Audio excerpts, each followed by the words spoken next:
is not a good time for the hiccup. Fun fact about me, I can't cough without immediately hiccuping.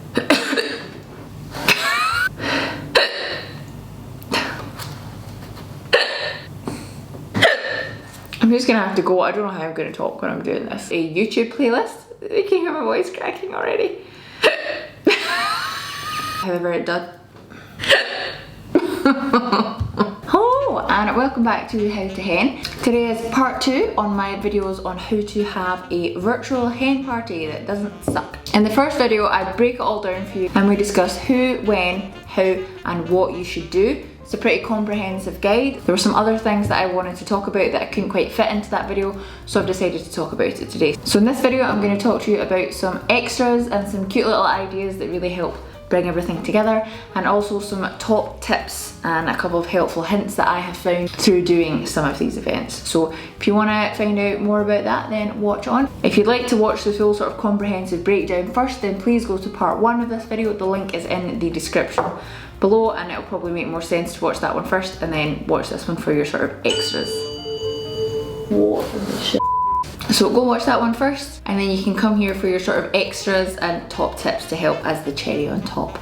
So the first thing that I'm going to dive into talking about is extra things you can do, starting with decoration. So obviously you don't have one venue to decorate, but if everyone has a little bit of spending money, then you could all buy the same type of decorations, so the same party hats, sashes, bunting things. Or if you give people some notice, you could make a banner. She said yeah. If you'd like to see how I made this, there is a video that should already be on my channel, which I will link to in the little card or whatever that will appear in a minute. It doesn't look as good as it could, but I explain why in the video, so you know, you can go watch that. A little bit of DIY and everyone having the same. If everyone has the same banner behind them when they Zoom, it really makes the event feel like you're together and that you're all celebrating the same thing and that you've really invested in it. If you want to spoil the bride a little bit, I would definitely get everyone to chip in and arrange for some stuff to be delivered to her specifically. Bride-to-be sash, a little veil, you know, something that really makes her feel special, and you know, she's not gonna, don't get her to make a DIY banner. Unless she's really, really into DIY, definitely buy something for her or arrange for her spouse to do it. Use her network of connections to get some special deliveries either on the day or collected in advance and kept secret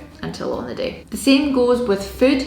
If everyone is eating the same thing or roughly the same thing, then it feels more like you're all together. So you can say, okay, everyone is gonna order pizza, or we're all gonna have curry or Chinese or whatever it is. You could also ask people to make something specific in advance, but you're already asking them to commit to sitting down with a Zoom or dipping in and out of a group chat all day. I think if you ask people to cook things specifically for the event, some people might be really into it, other people might be like, unless you make it a game, like a tutorial. Follow this recipe and let's see how everyone does. That is a bit more likely to get engagement, but otherwise, if you're gonna get a carry out, everyone is sitting eating their slice of pizza together at the same time, you'll feel more like you're together. The same goes for music.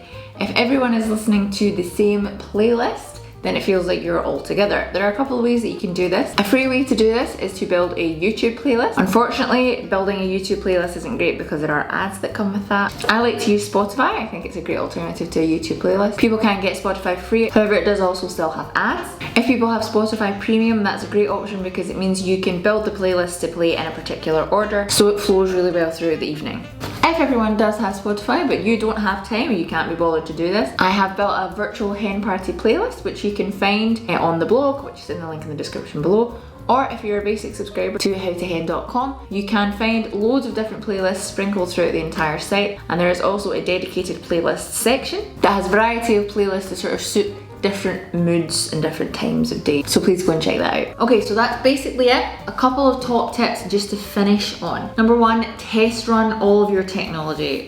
The thing with a virtual hen is that you're relying more on this stuff, on technology, and technology has a way of being for lack of a better word. So do a test run. If you are doing Zoom, ask someone you know who maybe isn't going, or maybe someone who is going, to join you in a Zoom meeting and test your screen share with your quiz or whatever you've done. Test out the whiteboard function. I would also make sure when you're creating the Zoom group, schedule it in advance and disable the waiting room. It's literally my least favourite feature. I've done a few group Zooms now and I find I get messages from people on my phone who say let me in, because I've not noticed that they're still in the waiting room waiting to be let in. That's not what you want. If people get disconnected or they're late, you just want them to be able to get right in and join the Zoom. So don't bother with the waiting room. Disable that as a top tip. Keep it personalised. So what you don't want is to create a hen do that is good fun, virtual hen do, but it could be for anyone. Any bride could fit in there.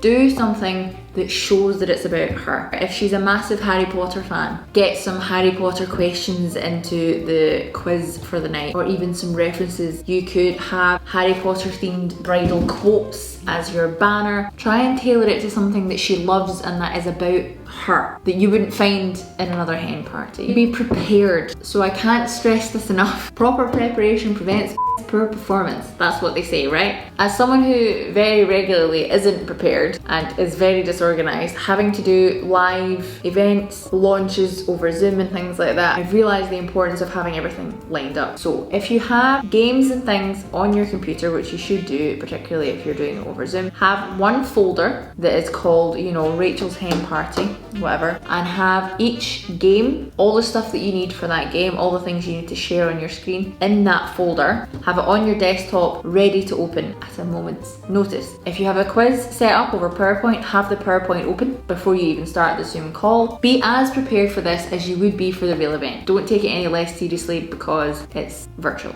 Or I could just do the whole thing for you.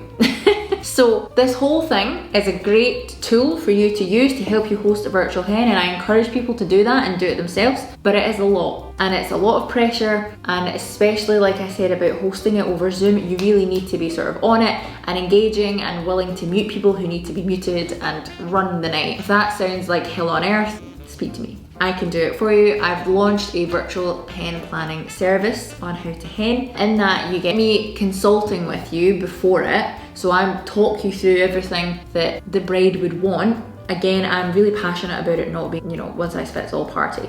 It has to be about your bride. So if you want to find out more, click the link in the description or contact me in the email address that I also have in the description. I'm happy to talk to you. You can fill out a consultation form totally free, just to help you even think better about what you want to do. All right, I am here. I am the fairy hen mother. I want to assist you. I want your bride to have an amazing virtual hen party. So whether you just have something you want to ask me, you need a little bit of advice, or you want me to host it for you, I am here to help. I hope that this has been useful for you. Happy henning, and I hope to be out there celebrating with you all in the real world soon.